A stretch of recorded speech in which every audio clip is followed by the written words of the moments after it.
तो हेलो नमस्कार राम राम। आप सभी विद्यार्थियों का आपके अपने विद्यास्थल में स्वागत है। तो उम्मीद करते हैं दिक्कत क्या हो रहा है ना कि आज हम अपना इधर किए हुए हैं, स्क्रीन में देख रहे हैं तो हम इस साइड हैं, कैमरा मेरा इस साइड है। कैमरा में देखेंगे, ये है कैमरा मेरा।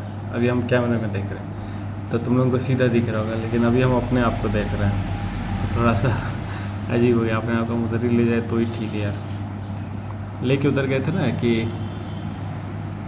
ये सब हेडिंग वेडिंग कटे ना, इसीलिए उधर लेके गए थे, क्योंकि मान लो ऐसे अपने को रखना पड़ता है ताकि ये सब दिखता रहे। कोई बात नहीं, कर लेंगे इसी में।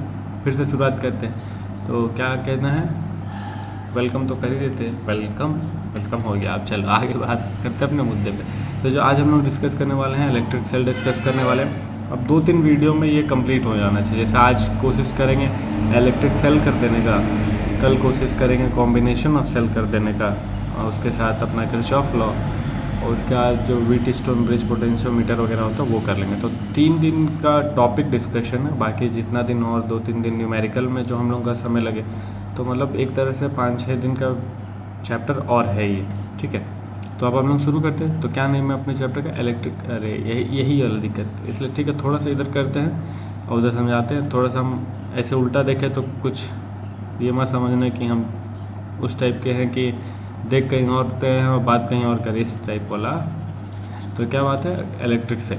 अब इलेक्ट्रिक सेल मालूम ही है क्या होता है। तो सेल क्या होता है, जो एक तरह से करंट सप्लाई करता है, उसको हम लोग सेल बोलते हैं।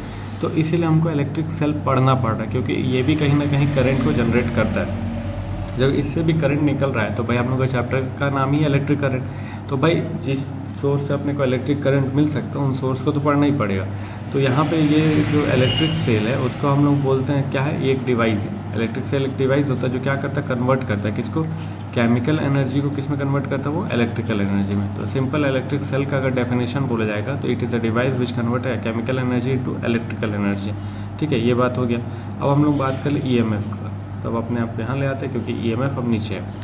इलेक्ट्रोमोटिव फोर्स के बारे में बात कर ले। जैसे देखो अभी तक हम लोग देखे थे क्या, पोटेंशियल। हम लोग बात करते पोटेंशियल के बारे में, और अब जो बात होगा ईएमएफ के बारे में, इलेक्ट्रोमोटिव फोर्स के। पोटेंशियल को कैपिटल वी से डिनोट किया जाएगा, ईएमएफ को कैपिटल ई से डिनोट किया जाएगा, ठीक है। और दोनों एक हद तक सही एक ही जैसा होता है, ठीक है। एक हद तक एक ही जैसा होता है, सेम ही नहीं होता, एक हद तक एक जैसा होता है, ठीक है। तो अब हम लोग क्या बात कर ले, ईएमएफ के बारे में, इलेक्ट्रोमोटिव फोर्स के बारे में अब हम लोग बात कर लें। तो देखो इलेक्ट्रोमोटिव फोर्स ऑफ सेल क्या होता है कि जब कभी भी सेल में अपने पास चार्जेस को मूव कराना तो कुछ ना कुछ काम करना पड़ता है। तो हम लोग को पोटेंशियल का फॉर्मूला याद है क्या? स्टार्टिंग में जो हम लोग पोटेंशियल का फॉर्मूला डिस्कस किए थे सबसे स्टार्टिंग के चैप्टर में, इलेक्ट्रिक पोटेंशियल एंड कैपेसिटेंस वाले चैप्टर में, तो V is equals to W/Q ही तो डिस्कस किए थे। वर्क डन पर यूनिट चार्ज जो होता है, मतलब किसी चार्ज को कहीं से ले आने में जो हमको वर्क डन करना पड़ रहा है, उसी को हम लोग बोलते थे पोटेंशियल, उसी को बोलते थे इलेक्ट्रिक पोटेंशियल। मतलब पोटेंशियल उसके अंदर वो स्टोर हो रहा है, हमको उतना उसके ऊपर मेहनत करना पड़ रहा है, तो वो पोटेंशियल उसके रूप में स्टोर हो जा रहा था। ये हम लोग बात किए थे। वही बात यहाँ पे भी हो जाएगा, इलेक्ट्रोमोटिव फोर्स ऑफ सेल में भी वही बात हो जाएगा। तो यहाँ बस हो जाएगा ईएमएफ मतलब ई से रिलेट करेंगे। तो यहाँ क्या होता है, जब कभी भी कोई सेल है अपने पास, उस सेल में जो फोर्स लगा रहा है, जो इलेक्ट्रोलाइट है, जो वर्क डन हो रहा है किसी चार्ज के ऊपर, उस सेल के अंदर मूव कराने के लिए, तो उसको बोलते हैं EMF of the cell, electromotive force of the cell. तो कहने का मतलब है यहाँ पे भी वही कहानी, वर्क डन पर यूनिट चार्ज यहाँ पे भी वही है, और इसी को हम लोग ई बोलेंगे। लेकिन ये जो डेफिनेशन था वो खुले चार्ज के लिए हो गया था, ये जो डेफिनेशन है सेल के लिए, इलेक्ट्रोमोटिव फोर्स वाला जो है सेल के लिए। और ये हम लोग चार्ज रैंडम कहीं पे भी एटमॉस्फेयर में भी चार्ज रखा तो उसके लिए हम ये डिस्कस कर सकते हैं।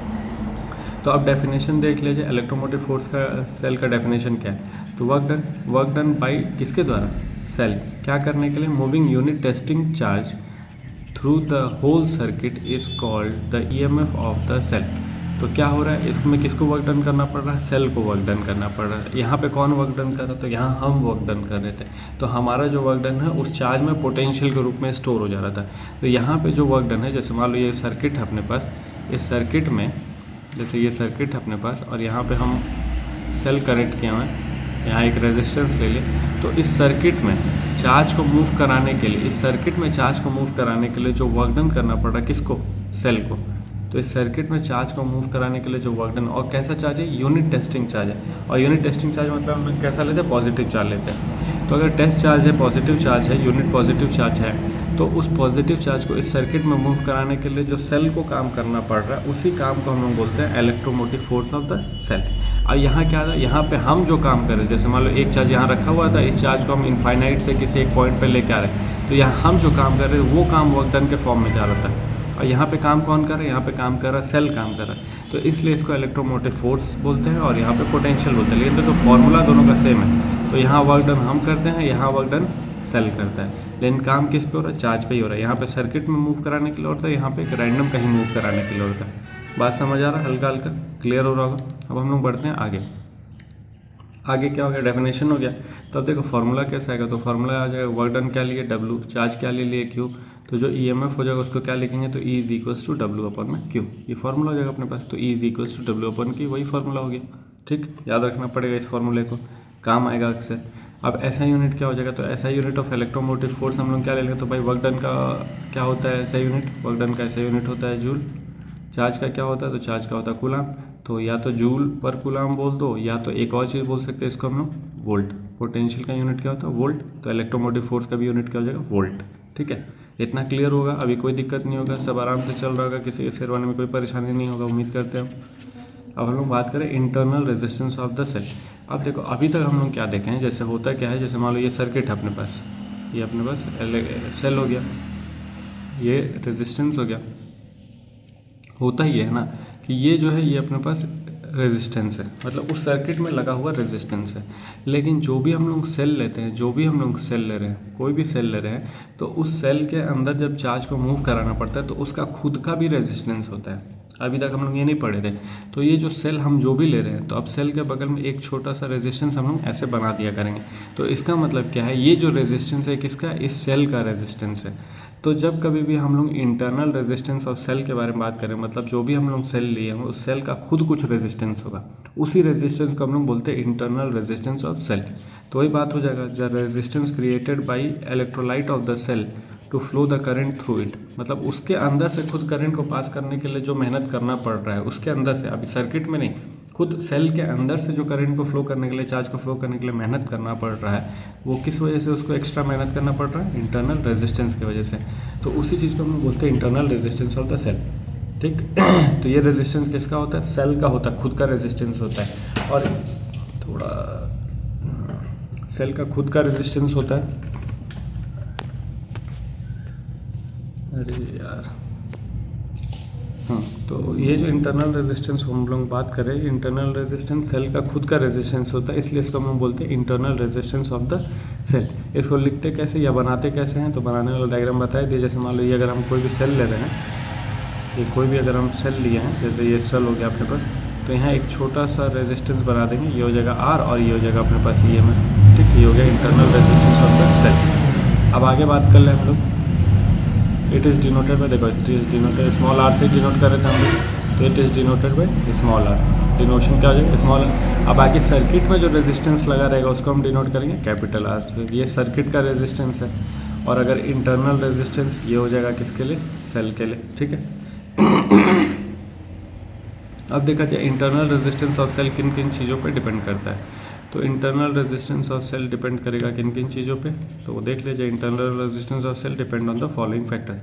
तो सबसे पहले हमको ये बता दो रेजिस्टेंस किन किन चीज़ों पे डिपेंड करता है। तो रेजिस्टेंस डायरेक्टली डिपेंड करता था लेंथ पे, रेजिस्टेंस इन्वर्सली डिपेंड करता था एरिया पे, तो इन दोनों को कंबाइन करके कुछ ये वाला फॉर्मूला आता था, याद है हल्का फुल्का, अभी पढ़े हम ताज़ा ताज़ा।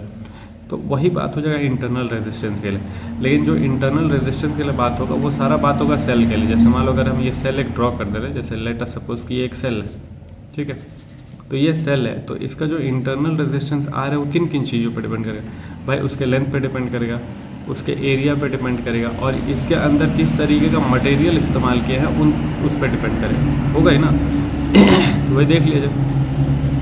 सबसे पहले इंटरनल रेजिस्टेंस डायरेक्टली प्रोपोर्शनल किसके, to the distance between electrode of the cell. Electrode of the cell कहने का मतलब एक पॉजिटिव है एक नेगेटिव होता है, तो जो ये पॉजिटिव नेगेटिव के बीच का दूरी है उस पर डायरेक्टली डिपेंड कर रहा है, मतलब ये कहना क्या चाह रहा है, लेंथ पे डिपेंड कर रहा है। तो जो इंटरनल रेजिस्टेंस है वो सेल के लेंथ पे डिपेंड करता है। तो वही बात यहाँ पे अलग शब्दों में लिखा कि जो इंटरनल रेजिस्टेंस ऑफ सेल है वो डायरेक्टली प्रोपोर्शनल है to the distance between electrode of the cell. Distance between electrode of the cell मतलब एक पॉजिटिव टर्मिनल एक नेगेटिव टर्मिनल, तो इन दोनों के बीच का कितना दूरी है उस पर डिपेंड करता है internal resistance of the cell. इसी चीज़ को हम दूसरे शब्दों में अगर बोलेंगे तो हम ये ही बात कर रहे हैं। गड़बड़ हो गया। हाँ, तो ये तो हम यही बात करें जो हम लोग कैपिटल आर में बात करते थे लेंथ के लिए, वही बात यहाँ पे स्मॉल आर में लेंथ के लिए हो गया। अब आगे क्या कह रहा है, तो आगे ये कह रहा है कि जो इंटरनल रेजिस्टेंस ऑफ सेल है inversely proportional to the area of electrode. फिर से एरिया ऑफ इलेक्ट्रोड मतलब यही जो उसका दोनों टर्मिनल है, ये जो दोनों टर्मिनल है उसका जो एरिया है उस पर इन्वर्सली डिपेंड करा। और वही बात तो यहाँ भी था कि भाई जितना बड़ा एरिया रहेगा उतना कम रेजिस्टेंस हो जाएगा, तो इन्वर्सली तो डिपेंड करा। वही बात यहाँ पे भी हो जाएगा कि इसका एरिया जितना बड़ा हो जाएगा उतना कम रेजिस्टेंस होगा, जितना छोटा एरिया उतना ज़्यादा रेजिस्टेंस। तो सेकंड पॉइंट वही डिस्कस करा है कि जो इंटरनल रेजिस्टेंस ऑफ सेल है वो inversely proportional to the area of electrode. लेकिन यहाँ सारा बात किसको लेके कर रहा हूँ, इलेक्ट्रोड को लेके कर रहा हूँ। वहाँ पर हम लोग डायरेक्टली वायर को लेकर बात करते थे, यहाँ पे सेल है तो इलेक्ट्रोड को लेकर बात हो रहा है। तो दो जो हम लोग पढ़े दो इसी से मिल गया। तीसरा क्या है, तीसरा ये कह रहा है कि जो इंटरनल रेजिस्टेंस है सेल का डिपेंड करता है किस पे, कंसंट्रेशन ऑफ इलेक्ट्रोलाइट, मतलब किस तरीके का मटेरियल इस्तेमाल करके हम सेल को बना रहे हैं, कैसा इलेक्ट्रोलाइट का इस्तेमाल किए हैं, उसका कंसंट्रेशन क्या उस पर डिपेंड करता है। अगर कह रहा है कि कंसंट्रेशन मोर हो जाएगा, इफ़ कंसंट्रेशन इज मोर, जो इंटरनल रेजिस्टेंस है वो भी क्या हो जाएगा, ज़्यादा हो जाएगा। अगर कंसंट्रेशन ज़्यादा हो गया तो उसको फ्लो करने में उतना ही मुश्किल होगा, फ्लो करना मुश्किल हो गया तो मतलब रेजिस्टेंस ही तो बढ़ गया। किसी चीज़ को उस रास्ते पे चलना मुश्किल हो गया मतलब रेजिस्टेंस बढ़ गया। तो यही बात हो गया कि जिस तरीके का हम लोग इलेक्ट्रोलाइट इस्तेमाल कर रहे हो सेल में, और अगर इलेक्ट्रोलाइट का कंसंट्रेशन हम बढ़ा देंगे तो इंटरनल रेजिस्टेंस भी बढ़ जाएगा। तो कुल मिला के जो इंटरनल रेजिस्टेंस ऑफ सेल है वो इन तीन चीज़ों पर डिपेंड करता है। दो ऑलरेडी मालूम था, तीसरा क्या हो जाएगा, मटेरियल पे। यहाँ पे भी मटेरियल आता है, ये रेजिस्टिविटी जो होता है मटेरियल ऑफ द बॉडी ही होता है। लेंथ हो गया material, length of the wire हो गया, ए क्या हो गया, एरिया ऑफ द वायर हो गया। तो ये जो रेजिस्टेंस है वो भी इन्हीं तीन चीज़ों पर डिपेंड करता था। और जो ये हम लोग डिस्कस किए हैं इंटरनल रेजिस्टेंस वो भी इन्हीं तीन चीज़ों पर डिपेंड कर रहा है। ठीक है, इतना बात समझ आएगा, कोई दिक्कत नहीं होगा, किसी सेरेमनी में कोई परेशानी नहीं होगा। अब हम लोग बात कर लेते हैं टर्मिनल पोटेंशियल डिफरेंस के बारे में। तो कलर चेंज कर ले, कलर ले लेते हैं येलो डट्टी फेलो, टर्मिनल पोटेंशियल डिफरेंस। अब देखो होता क्या है कि जब हम लोग यहाँ पे बात करें ये, ठीक है, ये हो गया इंटरनल रेजिस्टेंस आर, यहाँ पे हम बोलते हैं ई, और ये हो गया पॉजिटिव टर्मिनल, ये हो गया नेगेटिव टर्मिनल। तो ये जो पॉजिटिव नेगेटिव हम लिख रहे हैं इसी को हम लोग बोलते हैं terminal potential difference. Potential difference, ये जो पॉजिटिव नेगेटिव इसी को बोलते हैं पोटेंशियल डिफरेंस।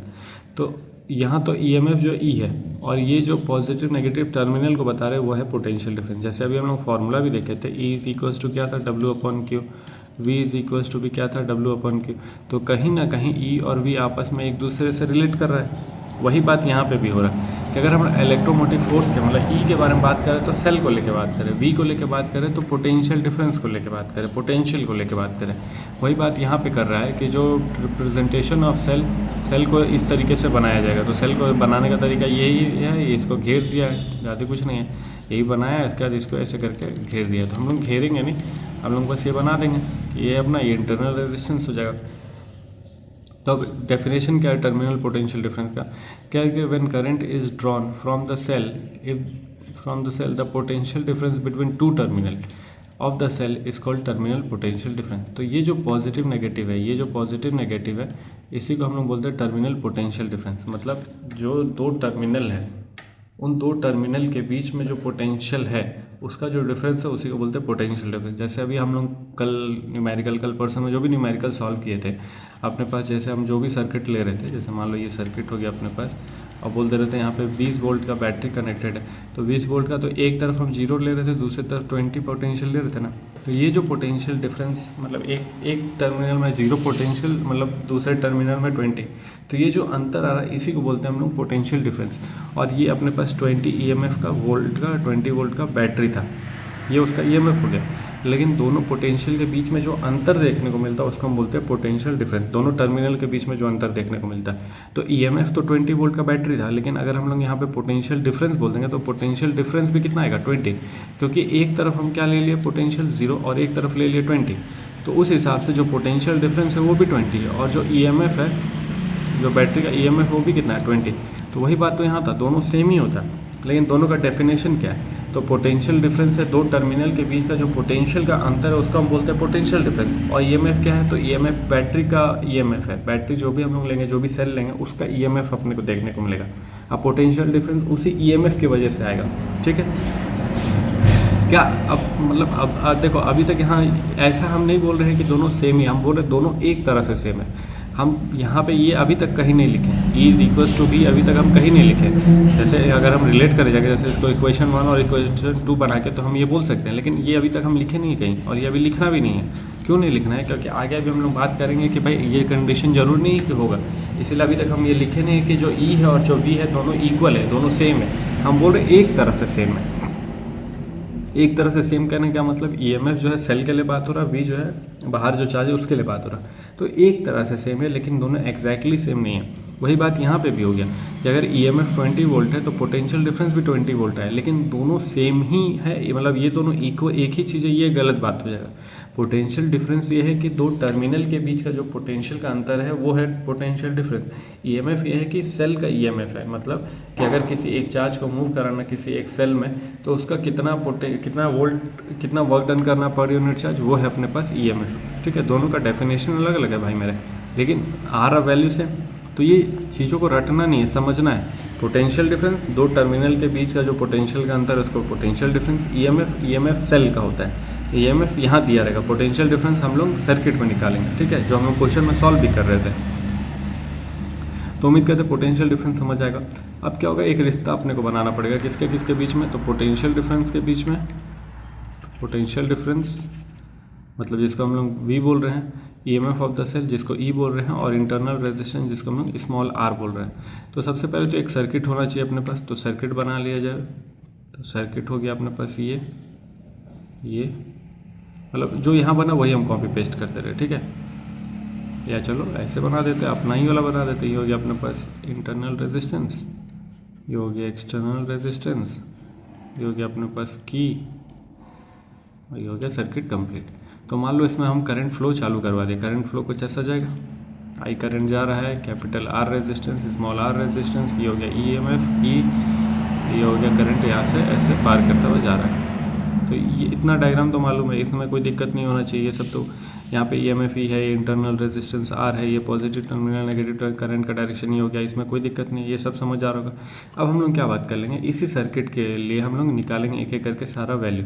सारा वैल्यू कहने का मतलब हम लोग निकालेंगे सबसे पहले आई मतलब इस सर्किट में कितना करंट है।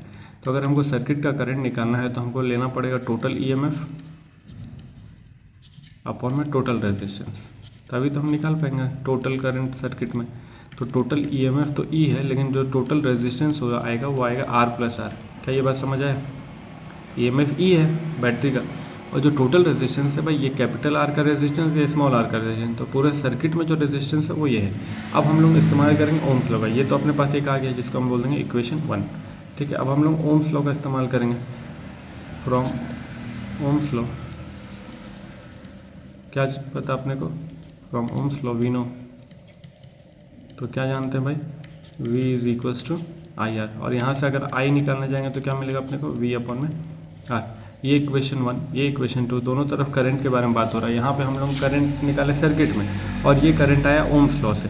तो फ्रॉम इक्वेशन 1 और इक्वेशन 2 क्या देखने को मिलेगा, इक्वेशन 1 एंड इक्वेशन 2, तो दोनों को रिलेट कर सकते हैं। तो एक है अपने पास E अपॉन में R प्लस R, और एक है V अपॉन में R। क्रॉस मल्टीप्लाई कर लेते हैं, तो क्रॉस मल्टीप्लाई करने पे VR प्लस VR। अब R को अगर यही मिलेगा, अब क्या कर ले, स्मॉल r का वैल्यू निकाल लें। तो यहाँ तो स्मॉल r का वैल्यू निकालें, तो यहाँ से सबसे पहले हम क्या कर ले, स्मॉल r का वैल्यू निकालने के लिए VR is equals to ER minus VR, capital R common, E minus VR। V से अगर डिवाइड कर देंगे तो R EV minus V by V, ये हो जाएगा।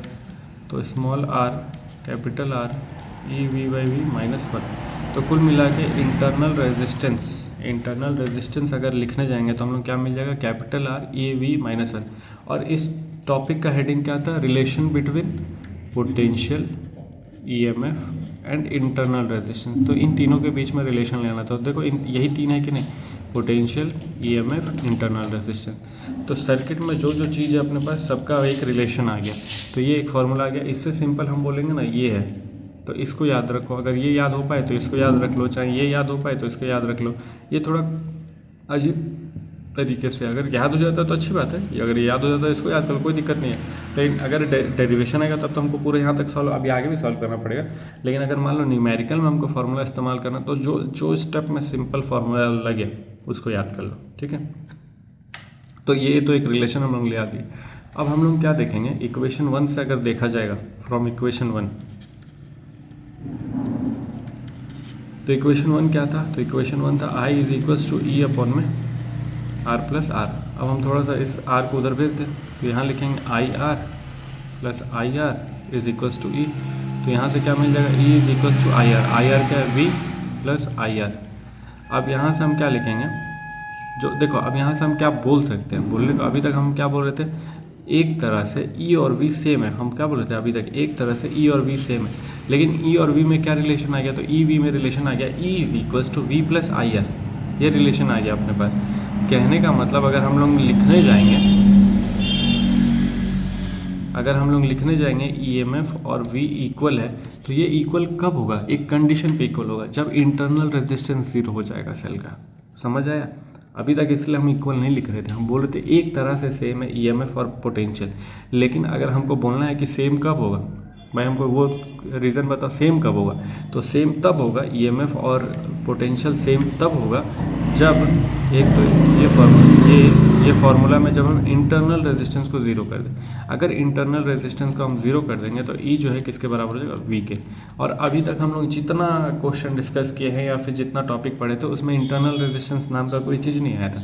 इसलिए जो हम लोग पोटेंशियल EMF ले रहे थे उसी को पोटेंशियल मान के सॉल्व कर रहे थे।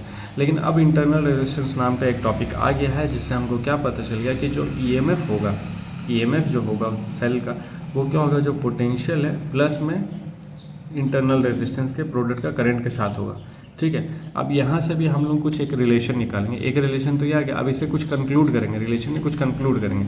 तो देखो कुछ कंक्लूजन में क्या पता चलेगा, तो यहाँ देखो कह रहा if the cell is in close circuit that is when the cell is given current. मतलब क्या हो रहा है कि सेल में करंट दिया जा रहा है, तो जो terminal potential will be every time less than the EMF of the cell. तो जो पोटेंशियल और ये दोनों का देखो, अभी हम इक्वल वाला बात किए, इक्वल वाला बात यहाँ है, और लेस देन ग्रेटर देन वाला भी बात हो सकता है। कहने का मतलब क्या हो गया कि अगर हमको रिलेशन बताना है तो जो E है वो हमेशा क्या देखने को मिलेगा अपने को, ग्रेटर देन देखने को मिलेगा V। कब, जब हम लोग सर्किट में करंट फ्लो करा देंगे। अगर हम लोग सर्किट में करंट फ्लो करा दिए तो जो EMF है वो पोटेंशियल से ज़्यादा देखने को मिलेगा। वही बात यहाँ पे हो रहा कि if the cell is in close circuit, मतलब सेल में जब करंट फ्लो होने लगेगा तो जो टर्मिनल पोटेंशियल है हमेशा वो क्या रहेगा, लेस देन रहेगा EMF ऑफ द सेल। मतलब अगर सर्किट में करंट, ये याद रखो, ये बहुत ज़रूरी पॉइंट है कि अगर सर्किट में करंट फ्लो हो रहा है तो EMF और पोटेंशियल दोनों सेम नहीं है। अगर सर्किट में करंट फ्लो हो रहा है तो EMF ज़्यादा रहेगा पोटेंशियल से, हमेशा EMF जो रहेगा ज़्यादा रहेगा पोटेंशियल से। दोनों बराबर कब रहेगा, तो दोनों बराबर तब रहेगा जब इंटरनल रेजिस्टेंस को 0 कर दीजिए या सर्किट में करंट को 0 कर दीजिए। क्योंकि यहाँ पे जो भी हम लोग रिलेशन ले आए हैं, E is equals to V plus I R, E is equals to V plus I R. तो अगर हमको या तो करंट को 0 कर दो या तो रेजिस्टेंस को 0 कर दो। अगर करंट या रेजिस्टेंस कोई 0 हो जाएगा तब ये E is equals to V आ जाएगा। तो वही बात हो रहा है कि अगर सर्किट में कोई करंट ना हो तो यहाँ किसको 0 कर दिया, करंट को 0 कर दिया। No current is drawn from the cell, मतलब कोई करंट फ्लो नहीं हो रहा। अगर सर्किट में कोई करंट नहीं है तो उस समय, मतलब ओपन सर्किट है, तो उस समय जो EMF है सेल का वो क्या रहेगा, इक्वल रहेगा किसके, terminal potential difference of the cell.